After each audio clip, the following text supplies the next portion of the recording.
अर्लन जल्दी से वहां से निकलने का प्रोग्राम बनाती है। वो एक स्केटिंग बोर्ड पर लेटकर काफी दूर निकल जाती है, लेकिन वो पहले ही बहुत कमजोर हो चुकी होती है, इसलिए ज्यादा देर तक नहीं चल पाती। आखिरकार वो थक कर रुक जाती है। तभी एक बूढ़ा आदमी वहां आता है जिसके हाथ में एक ट्रॉली होती है। वो अर्लन को ट्रॉली पर बैठाता है और कंफर्ट जोन के गेट तक ले जाता है। दर हकीकत वो बूढ़ा आदमी इसलिए जिंदा है क्योंकि वो बहुत कमजोर है। अगर वो जवान होता तो अब तक किसी की प्लेट में होता। कंफर्ट जोन के लोग अर्लन की इस हालत में देखते हैं तो फौरन समझ जाते हैं कि ये इसी दरिंदा ग्रुप का काम है। वो इसे अंदर ले जाते हैं, इसका इलाज करते हैं, मरहम पट्टी करते हैं और रहने के लिए एक घर भी देते हैं। अर्लन अगले 5 महीने वहीं गुजारती है। अब हम इसे पहले से काफी बेहतर हालत में देखते हैं। इसे एक प्लास्टिक की टांग भी मिल चुकी होती है और अब वो एक नॉर्मल जिंदगी गुजार रही होती है। दूसरी तरफ हम दोबारा जैसन के पास आते हैं। वो अपनी बेटी कैट का एक स्केच बना रहा होता है क्योंकि वो एक अच्छा पेंटर होता है। तभी इसकी बीवी आकर बताती है घर में खाना खत्म हो चुका है। ये सुनकर जैसन अपनी पेंटिंग छोड़ देता है और करीबी बंद एक कैदी की तरफ बढ़ता है जिसे इसने कैद कर रखा होता है क्योंकि आज वही लड़की इनके खानदान का खाना बनने वाली होती है। लड़की इसके सामने हाथ जोड़कर रहम की भीख मांगती है, लेकिन जैसन के दिल में जरा भी रहम नहीं होता। वो एक ही वार में इसका सर धड़ से अलग कर देता है और फिर इसके जिस्म के टुकड़े कर देता है। दूसरी तरफ एक सुबह हम अर्लन को देखते हैं। जब वो आईने में खुद को देखती है तो इसे अपनी हर कमी साफ नजर आ रही होती है, इसके कटे हुए हाथ और पैर। इसे हर लम्हा इस दर्द की याद दिलाता है और अब इसके दिल में सिर्फ एक ही चीज होती है, बदला। इसी इरादे के साथ वो बड़ी मुश्किल से एक बंदूक चुरा लेती है।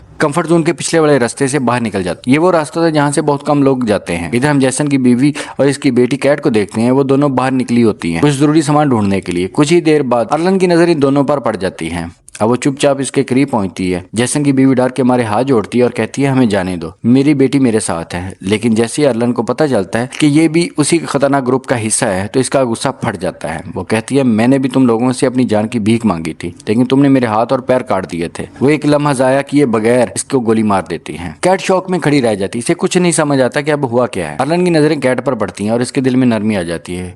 वो इसे नहीं मारती बल्कि अपने साथ कंफर्ट जोन ले आती है। रास्ते में वही बूढ़ा आदमी इन्हें देख लेता है। कंफर्ट जोन में कैट को एक खरगोश पसंद आता है। अर्लन इसे ले देती है, फिर वो इसे अपने घर ले जाती है। अर्लन जानती है इस सब में कैट की कोई गलती नहीं है। दूसरी तरफ काफी इंतजार के बाद जैसन बाहर निकलता है कि इसकी बीवी और बेटी अभी तक वापस नहीं आई थी। वो इन्हें ढूंढते हुए इधर उधर भटकता है। तभी इसकी नजर एक कूड़ेदान पर पड़ती है जहाँ इसकी बीवी की लाश पड़ी होती है और कुछ कवि इसे नोच नोच कर खा रहे होते हैं। ये मंजर देखकर जैसन समझ जाता है ये किसी और ग्रुप का काम है, ना कि इसके खतरनाक ग्रुप का। इसकी नजरें इस बूढ़े आदमी पर पड़ती है। वो इसके पास जाकर अपनी बेटी की तस्वीर दिखाता है और पूछता है क्या तुमने इसे देखा है? बूढ़ा आदमी कहता है हाँ देखा है, लेकिन एक शर्त है। जैसन पूछता है क्या शर्त है? वो कहता है तुम्हें मेरा भी स्केच बनाना होगा। जैसन गुस्से से भर जाता है, लेकिन वो मजबूर होता है। वो वहीं बैठकर इस बूढ़े आदमी का स्केच बनाता है। इसके बाद आदमी इसी कागज पर एक लफ्ज लिखता है कंफर्ट जोन। ये देखते जैसन समझ जाता है इसकी बेटी कहाँ है। इधर अर्लन कैट को एक क्लब में ले जाती है। वहाँ एक बड़ी पार्टी चल रही होती है जो इस इलाके के सबसे अमीर आदमी जॉन की होती है। जॉन इस पूरे इलाके में खास पाउडर सप्लाई करता है जिससे एक ऐसी गोली बनती है जिसे खाने के बाद इंसान एक अलग ही दुनिया में चला जाता है। अर्लन भी वो गोली ले लेती है। इधर कैट